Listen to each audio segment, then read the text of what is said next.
오늘 읽으신 말씀 가지고요. 받은 은사가 각기 다르니, 받은 은사가 각기 다르니 두 번째 시간 말씀 함께 보겠습니다. 자, 이제 저 다 보시고, 자, 지난주에도 제가 은사에 대해서 말씀을 드렸어요.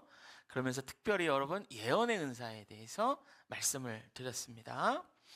받은 은사가 각기 다르니 이렇게 얘기하는데, 이 말은 제가 지난주에 말씀드리기에 우리가 복제품이 아니라는 뜻이다 라고 말씀드렸어요.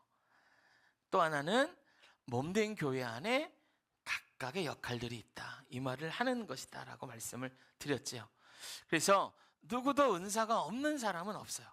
모든 사람이 다 은사가 있는데 그걸 은사로 생각하지 못할 뿐이고 성경에 나오는 은사가 뭔지를 몰라서 그래요. 그래서 지난주에 우리가 4절부터 8절의 은사를 보니까 우리가 은사로 생각하지 않았던 것도 은사 목록 중에 있었던 것을 봤어요. 위로, 섬기는 일, 긍휼을 베푸는 일, 우리가 이런 것들은 잘 은사로 생각하지 않죠. 예언이나 방언이나 통변이나 병 고치는 은사나 이런 것들만 은사라고 생각하는데, 성경은 그것보다도 구체적인 섬김의 은사들의 목록을 말하고 있었죠. 그러면서 지난주에 우리가 중점적으로 본 것이 아까도 말씀드린 예언의 은사예요. 예언의 은사에 대해서 살펴보면서 제가 말씀드릴 때 구약에 있는 예언서가 총 17권인데 17권의 예언서에 무슨 예언이 들어있나, 이거를 살펴본 거예요.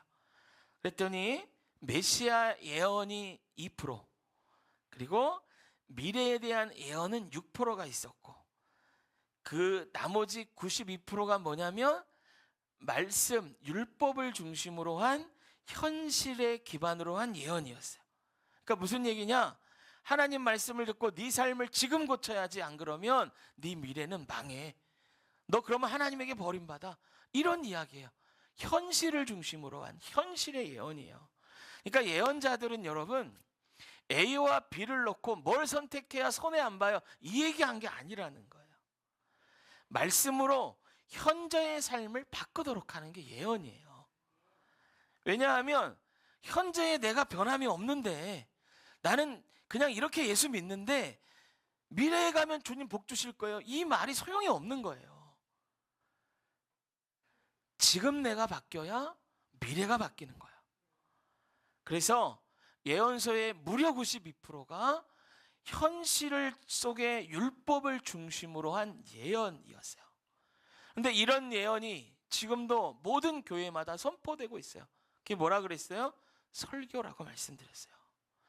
이 하나님의 말씀이 전파되는 이 설교, 이게 92%, 예언서의 92%가 나오는 현실 속의 율법을 중심으로 한 예언과 똑같은 거예요.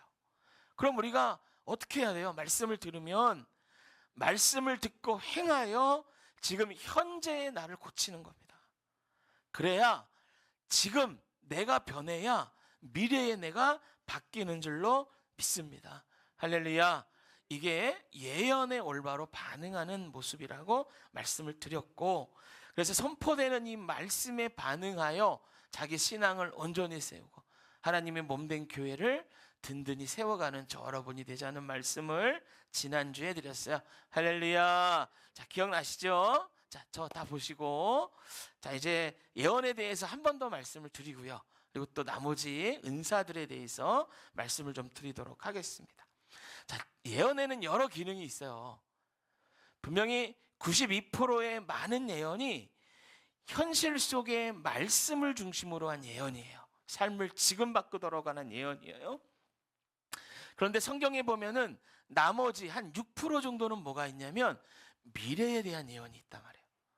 그거를 더 세분화시켜 보면 메시아 예언과 더불어 장차, 그러니까 앞으로 먼 미래에 되어질 예언이 5%가 있었고, 1%는 뭐가 있었냐면 정말로 그 코앞의 예언, 정말 너희들 바벨론이 침공할 거야, 아수르가 쳐들어올 거야, 너 이거 대비해야 돼, 이런 예언들, 그런 예언들이 있었다라는 거예요. 그러니까 분명히 예언 중에는요, 다가올 미래에 대한 예언도 있어요. 그리고 이런 예언의 은사를 받아서 예언하는 사람도 존재해요. 그렇다면 이런 미래에 대한 예언은 어떻게 사용해야 되며, 우리가 이런 은사자를 만났어요. 예전에 여러분 저 어렸을 때 한 7, 80년대 이런 데는 막 우리 한국 기독교에 막 은사가 막 일어났을 때거든요. 그래서 은사자들이라고 하면서 막 순례하면서 기도해주고 예언하고 막 이런 사람들이 있었어요. 여러분 그런 예언 듣고 폐가 맞으는 사람 많습니다. 많아요. 그런 예언의 끝은 뭐냐? 고난 당하셨군요. 신학하세요. 다 이 패턴이에요. 이 패턴. 그러니까 여러분 그런 미래를 예언하는 사람들이 있어요. 그러면 주님의 이름을 들어서 미래를 예언할 때 우리가 그러면 다 믿어야 되는가? 아니면 분별해야 되는가? 또 분별한다면 우리가 이걸 어떻게 분별할 수 있는가? 이런 부분에 대해서 오늘 제가 말씀을 드리겠어요. 사도행전에 보면은 여러분 아가보라는 선지자가 나와요. 사도행전 11장에 아가보가 예언합니다. 어떻게 예언하냐면 천하에 큰 흉년이 들 거다라고 예언해요.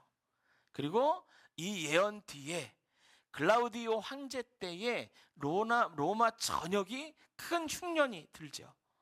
그래서 이 예언을 통해서 안디옥 교회가 구제 헌금을 해요. 그래가지고 그 헌금을 모아서 예루살렘 교회에 보냅니다. 그러니까 예언을 통해서 교회가 서로 돕는 선교의 역사가 일어난 거예요. 분명히 이 예언은 교회를 세우는데 사용된 거예요. 여러분 예언의 목적, 모든 은사의 목적이 뭐라고 그랬어요? 교회에 뭘 세워? 덕을 세우는 게 목적이라고 그랬어요. 그러니까 이 예언은 분명히 교회의 덕을 세웠어요. 사도행전 21장에 가면 아가보가 떠나와요. 이때 바울이요 3차 전도 여행을 마치고 성령의 인도하심을 따라서 예루살렘으로 올라가려고 하던 그때예요. 그러던 중에 전도자 빌립 집에서 잠깐 머무르고 있었어요. 그런데 빌립 집에 바울이 왔다라고 하니까 바울의 제자들, 바울을 사랑하는 사람들이 빌립 집으로 막 모였어요. 그래서 함께 이야기를 나누고 머무는 중에 있었던 그때예요. 그때 이 집에 누가 오냐? 아가보가 옵니다. 그 11장에서 로마 전역의 큰 흉년을 예언했던 그 아가보가 21장에서도 등장을 하는 거야. 그리고 아가보가 그 많은 사람들 앞에서 예언하기 시작해요. 아가보가요 갑자기 바울의 허리띠를 가지고요. 그래서 그 허리띠로 자기의 팔과 다리를 꽁꽁 묶는 거예요. 그러면서 예언하기를 이렇게 예언합니다. 이 허리띠의 주인이 예루살렘에 올라가게 되면 이처럼 결박당하여 이방인들에게 끌려 다닐 겁니다. 이렇게 예언해요. 성령님이 내게 말씀하셨어요 하면서 적극적인 퍼포먼스까지 하고 예언을 한 거예요. 아가보가 예언하는 장면을 자세히 보면 아가보는 바울이 예루살렘에 올라가지 못하도록 하려고 예언한 것 같아요. 그런 의도가 보여요. 그런 게 아니라면 팔과 다리를 묶어가면서 그런 퍼포먼스를 통해서 사람들 앞에 예언할 그런 이유는 없었다라는 거죠. 그 말을 듣고 거기에 있던 사람들이 다 깜짝 놀라죠. 아니 아가보가 그 로마의 흉년을 예언했던 아가보가 바울에 대해서 예언하는데 아니 예루살렘에 가면 잡힌다고 하니까 그러니까 거기 있던 바울을 사랑하는 모든 사람들이 다 울면서 바울에게 매달립니다. 그러면서 하는 말이 이거예요. 예루살렘 가지 마세요. 가면 잡힌대요. 하나님이 알려주셨지 않습니까? 그러니까 예루살렘 올라가지 마세요. 바울의 예루살렘 행을 아가보를 비롯한 그 집에 있던 모든 사람이 다 막았었어요. 그런데 여러분 바울의 반응이 이상합니다. 성령님이 예언해 주셨다 그러죠. 이 분위기는 올라가지 말라는 분위기죠. 그런데 바울이요 이렇게 말하는 거야. 우는 사람들을 막 나무라면서 나는 예수님의 이름을 위해서 예루살렘에서 결박당하거나 죽는 것까지도 각오하고 있다. 이렇게 얘기를 하는 거예요. 그리고는 자신의 고집을 꺾지 않고 예루살렘에 올라갑니다. 그리고 거기에서 바울이 체포당하게 되죠.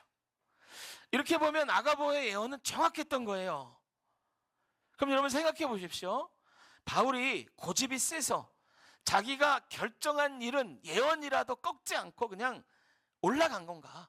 그래서 그 결과가 체포당한 것인가? 여러분 어떻게 생각하세요? 어떻게 된 건가 말이에요 이게. 여러분 이래서 우리가 예언에는 분별이 필요한 거예요. 아가보의 예언을 잘 보면요, 사실과 해석이 섞여 있어요. 섞여 있어요. 자,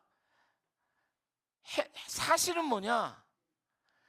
예루살렘에 올라가면 붙잡힌다. 이게 사실인 거예요.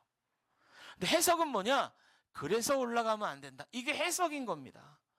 그럼 이 두 가지 중에 하나님 주신 건 어디까지일까요? 사실이죠. 하나님 주신 예언은 뭐냐? 예루살렘 가면 잡힌다. 여기까지가 예언인 거예요. 그런데 그 뒤에 해석은 뭐냐? 그러니까 올라가면 안 된다. 이게 해석인 거예요.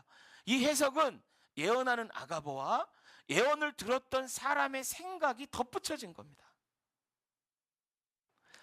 그러면 여러분, 이렇게 예언을 했는데 이 예언을 주신 하나님의 뜻은 뭔가?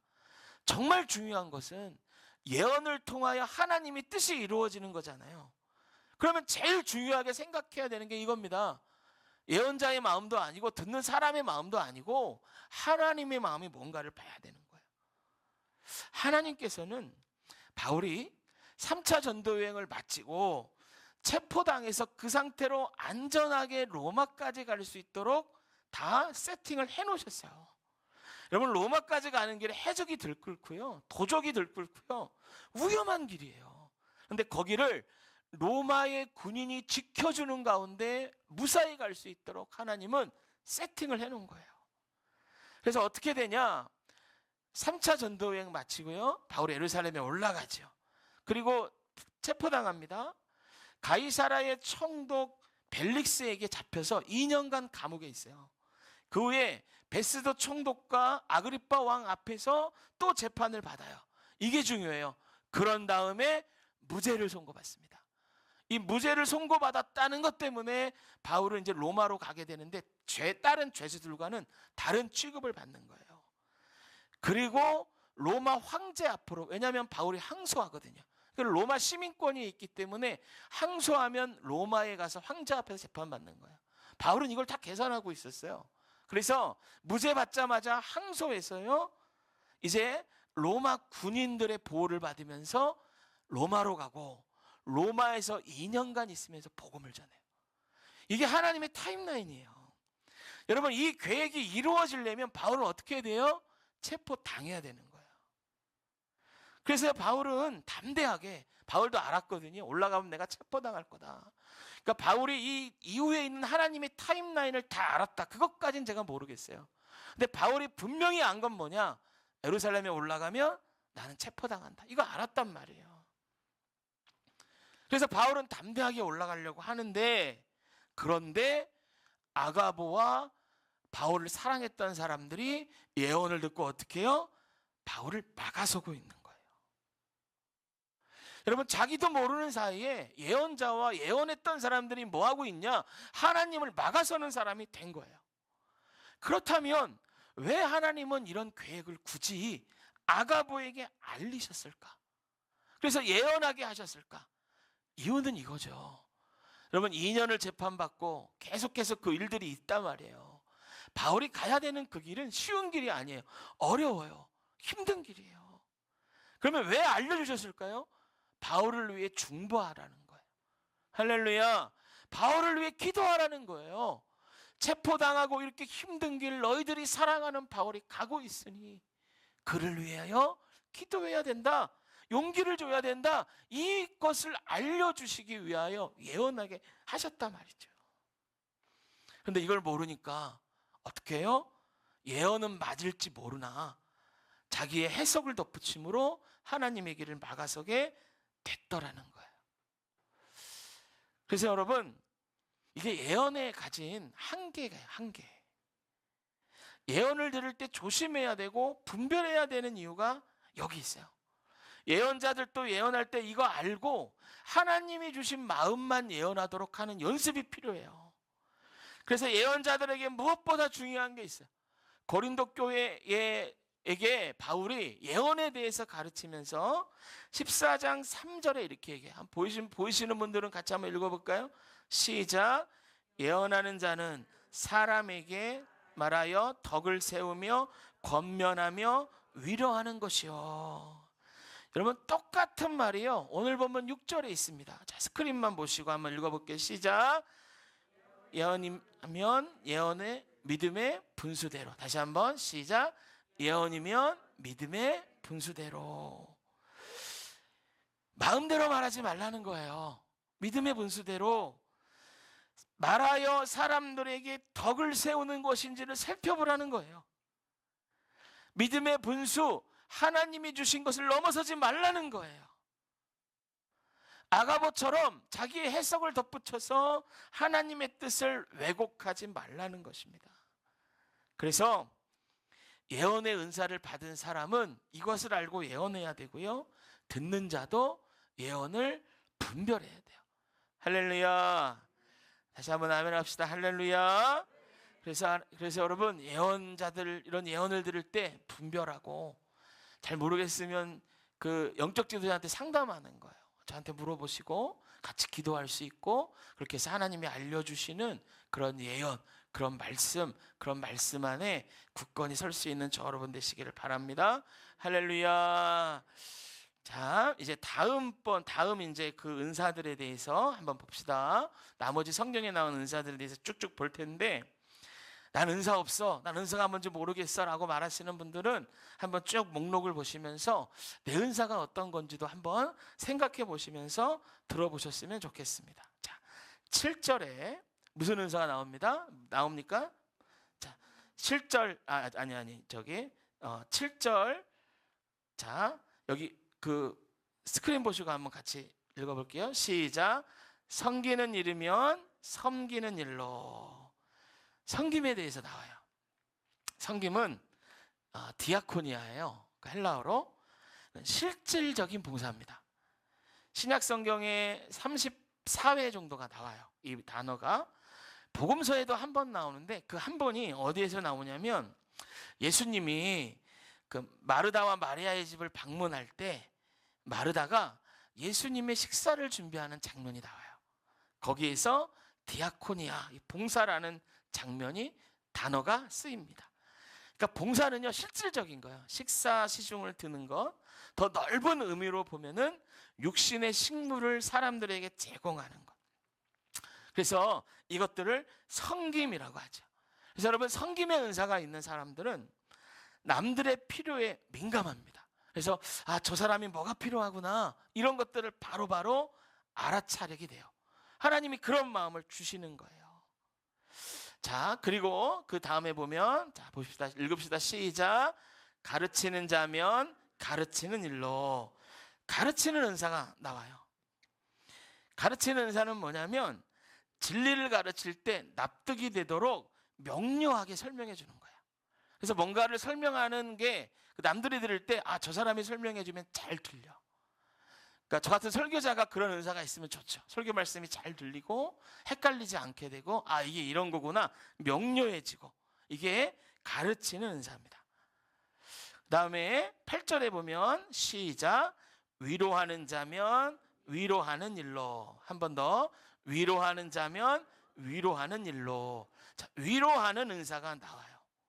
이 위로는요, 헬라어로 파라칼레오거든요. 이 뜻이 재밌어요. 뜻이 뭐냐면 나란히 오다, 나란히 걷다라는 뜻이에요. 위로자는 힘든 사람, 위로가 필요한 사람들과 나란히 걸을 수 있는 사람들이에요. 이게 위로입니다. 그러니까 여러분, 어떤 기술이 필요한 게 아니에요. 함께 걷듯이 함께 가지고 함께 해주는 거예요. 어떤 교회 목사님이 전화를 받았어요. 병상에서 앓고 있던 어떤 성도가 소천했다는 거예요. 그런데 그 성도가 청년입니다. 그 청년은 홀어머니 아래서 자란 사람인데요, 청년의 어머니도 그 교회에 다니면서 아주 신앙 좋기로 소문난 권사님이셨어요. 여자 권사님이셨죠. 그런데 하나밖에 없는 아들이 병으로 앓다가 이제 죽게 된 거예요. 목사님도 그 청년의 생명이 얼마 남지 않았다는 걸 알고 있었지만, 그래서 이런 상황을 준비했지만 소천했다는 이야기를 막상 들으니까 내가 어떤 말로 위로를 해줘야 되나 생각이 나지 않더라는 거예요.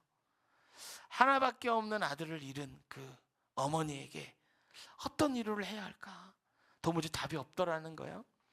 무거운 마음을 갖고 이제 장례 예배, 위로 예배를 드리러 갑니다. 가서 장례식장에 들어갔는데 그냥 어머니가 넋이 나간 상태로 앉아있더래요. 그분을 모시고 예배를 드리는데요, 이 어머니가 한마디도 못해요. 말씀을 전해도 기도를 해도 아멘도 하지 않고 그냥 넋이 나가가지고 울지도 못하고 그냥 앉아만 있는 거예요. 예배를 인도하시는 목사님이 너무 마음이 아팠다는 겁니다. 제가 최선을 다해서 위로한다고 했지만 어떻게 할 수가 없는 그런 가운데 이제 장례 예배가 끝났어요. 예배를 어렵게 마치고 일어나려고 하는데 교회에 다른 그 권사님이 찾아오셨어요. 막 급하게 막 돌아. 그분도 일 마치고 소식을 듣자마자 달려온 거예요. 그렇게 와서 장례식장을 쑥 보면서 넋이 나가 있는 그 권사님을 보더니 이분이 소리치는 거야. 야, 너 정신 안 차려? 그러고 있을 거야. 막 손가락질하면서 소리를 막 지르는 거야. 혼을 내는 거야. 그러니까 순간 거기에 있던 사람들이 다 놀라서 얼어버렸어요.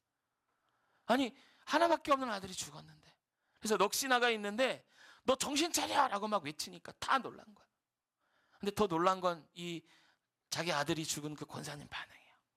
예배를 드려도 기도를 해도 아멘도 못하고 눈물도 못 흘리던 그 권사님, 넋이 나가 있던 권사님이 이 권사님 막 소리를 지르니까 그 권사님을 보자마자 언니 이렇게 하더니 달려가서 안겨서 통곡을 하더라는 거예요. 통곡을 하더라. 그러니까 이 권사님이요, 그 안아가지고 등을 쓰다듬으면서 내가 알아, 내가 다 알아, 이 얘기를 하는 거예요. 그 모습을 보고 거기 있던 교인들이 다 울었죠. 왜냐하면 안아줬던 그 권사님도 자기 아들을 둘이나 잃어버린 권사님이에요. 이 권사님이 자기의 그런 경험을 알고 그 자식의 생명이 얼마 안 됐던 그 권사님 찾아가서 위로하고 계속 하니까 그 권사님이 왔을 때 품에 안겨서 우는 거예요. 남들이 하는 100마디 말마다 그분이 하는 한마디가 그 권사님의 위로가 됐던 거죠. 여러분, 위로가 필요한 사람과 나란히 걷는다는 건 이런 거죠. 그 사람의 심정이 되는 거예요. 이건 어떤 기술이 필요한 거 아닙니다. 그리고 꼭 이렇게 같은 경험을 공유해야만이 되는 것도 아니에요. 여러분, 이해하고 사랑하는 마음이 있으면 돼요. 하나님께서 주신 그런 마음으로 그 사람 곁에 있어주면 되는 거예요. 근데 이런 마음을 은사로 주신 분들이 있는 거예요. 이게 여러분 현대적인 그 카운셀링, 그 상담하는 사람들, 그런 사람들의 그 상담 원리가 되기도 해요. 그래서 위로는요, 그 사람을 지지해주고 사랑해주고 안아주고 곁에 있어주는 거예요. 여러분, 이런 사람들이 곁에 있잖아요. 그러면 그 사람에게 말하고 싶어요. 대화하고 싶어요. 이것이 파라칼레오, 위로자, 나란히 걷는 사람들이에요. 자, 그 다음은 어떤 은사가 나옵니까? 자, 읽어봅시다. 시작. 구제하는 자는 성실함으로. 구제가 나와요. 구제는요, 메타디도마거든요. 이거는 주다라는 뜻이에요. 주다. 그러니까 구제는 뭐냐? 내 것을 남에게 주는 거예요. 여러분, 이 주다라는 이 단어가 성경에요 1981번이나 기록되어져 있을 정도로 굉장히 중요합니다. 하나님이 이 구제를 너무 중요하게 여기세요. 그런데 오늘 성경을 보니까 구제하는 자에게 필요한 게 뭐냐? 성실함이라고 얘기하거든요. 그러면 이 구제하는 자가, 이런 은사를 받은 사람이 성실함으로 하려면 뭐가 필요한가? 이 믿음이 필요해요. 잠언 19장 17절 같이 한번 읽어볼게요. 시작. 가난한 자를 불쌍히 여기는 것은 여호와께 꾸어 드리는 것이니 그의 선행을 그에게 갚아주시리라. 여러분, 구제하잖아요. 하나님이 갚아주시는 거. 할렐루야. 여러분, 이 진리가 믿음으로 자리하면 성실하게 구제할 수 있어요. 내가 필요 없는 걸 남에게 준다, 이게 아니에요. 준다라는 의미는 내 걸 준다는 건데 필요 없어서 주는 게 아니에요. 내가 막 기분 팔아서 기분 좋을 때는 막 준다, 이것도 아니에요. 남의 필요가 보이면 하나님 주신 마음으로 남에게 주는 것이 구제이고요. 이런 것을 은사로 마음 가운데 주시는 분들이 있어요. 이 믿음, 하나님이 갚아주신다는 믿음이 있으면 이런 사람들 눈에 보일 때 외면하지 않을 수 있어. 여러분, 이 구제는요 굉장히 중요하기 때문에 예수님도 이 구제에 대해서 말씀해 주셨는데, 이 구제할 때 또 뭘 주의해야 하는지 말씀해 주셨어요. 분명히 갚을 수 없는 자에게 하는 거 하나님이 갚아주시는데요, 예수님은 주의사항을 말하면서 이런 경우에는 하나님이 갚아주지 않아 라고 말씀해 주신 부분이 있거든요. 그게 마태복음 6장 2절이에요. 한번 천천히 읽어볼게요. 보이시면 시작. 그러므로 구제할 때에 외식하는 자가 사람에게 영광을 받으려고 회당과 거리에서 하는 것 같이 너희 앞에서 나팔을 불지 말라. 진실로 너희에게 이르노니 그들은 자기 상을 이미 받았느니라. 그러니까 여러분, 모든 구제를 다 하나님이 갚아주시는 건 아니라는 거예요. 구제하고 그걸 나의 자랑거리로 삼으면 그게 그 사람 상이 되고, 그 상을 이미 받았기 때문에 하나님 주시는 상은 없다라는 거죠. 그래서 여러분, 우리가 이 구제할 때 하나님 갚아주신다는 걸 믿고 성실함으로 구제할 때, 그리고 남들 앞에 막 나팔 불듯이 얘기하는 게 아니라 하나님 주신 상을 받기 위하여 묻어두고 마음 가운데 있을 때, 여러분, 이게 하나님이 귀한 상으로 갚아주시는 줄로 믿습니다. 그 다음 나오는 은사예요. 읽어봅시다. 시작. 다스리는 자는 부지런함으로. 여러분, 이 다스림도 섬김의 은사입니다. 제가 지난주에도 말씀드렸어요. 굴림하는 게 아닙니다. 더 많이 섬겨야 되는 자리인 거예요. 다스리는 자는 부지런함이 필요해요. 왜냐하면 이 다스림의 은사가 있으면 사람들이 따르거든요. 사람들이 곁에 있거든요. 그래서 이 다스리는 자는 뭘 해야 되나? 비전을 만들고 그 비전을 공유하고 그 비전이 이루어지도록 일해야 되는 거예요. 그래서 이 다스리는 사람은 본이 돼야 하고요, 부지런해야 돼요. 자, 마지막 은사입니다. 오늘 성경에 나오는 시작. 베푸는 자는 즐거움으로. 긍휼을 베푸는 은사가 있다는 거예요. 긍휼은 뭐냐면 가난한 사람, 아픈 사람, 약한 사람, 감옥에 갇힌 사람, 뭐 중독된 사람, 이런 사람을 볼 때에 이 마음 가운데 일어나는 것이 긍휼이에요. 근데 이런 일을 할 때 즐거움으로 하라는 거예요. 어떻게 즐거움으로 할 수 있나? 이 긍휼의 비밀이 있어요. 예수님이 산상수훈에서 팔복을 가르칠 때 팔복의 하나를 이렇게 말씀하셨어요. 읽어볼게요. 시작. 긍휼히 여기는 자는 복이 있나니 그들이 긍휼히 여김을 받을 것이며. 그러니까 여러분, 불쌍한 사람을 보고 긍휼한 마음이 들어 그 사람을 돕게 되면 하나님도 똑같이 우리를 볼 때 긍휼한 마음으로 보신다는 거예요. 할렐루야. 그러니까 여러분, 이 긍휼의 은사로 남을 돌보는 사람들은 어떤 사람인가? 하나님 만나는 그날에 하나님이 나를 긍휼하게 보시는 그 일들에 지금 투자하고 있는 거예요. 이거 남는 장사 아닙니까? 이거 할 때 즐거움으로 일할 수 있는 거예요. 할렐루야. 여러분, 이렇게 한 7가지 은사인데, 이 살펴보는 동안에 어떠세요? 이 목록 보시면서 내게 이런 은사가 있구나라고 발견하는 분들 계셨어요? 좀 알다가도 모를 것 같다 이런 분들도 계실 텐데, 제가 마지막으로 어떻게 이 은사가 내 안에 있는지를 알 수 있나, 그 은사를 분별하는 방법을 제가 알려드릴게요. 첫 번째는요, 자기 진단이에요. 은사를 발견하기 위한 내 마음속을 살펴봐요. 뭘 보면 되냐면, 나는 어떤 일에 즐거워하는가. 그러니까 이 은사들 가운데에요, 뭐 놀러 가는 거 즐거워하고 이런 거 아니고, 이 은사들 가운데 나는 어떤 일을 할 때 즐거운가 말이에요. 그거를 자세히 살펴보면 내 마음속에 끌리는 일이 있어요. 끌리는 일. 끌리는 일이란 건 뭐냐면, 남들은 모르는데 나는 알아차리는 게 있단 말이에요.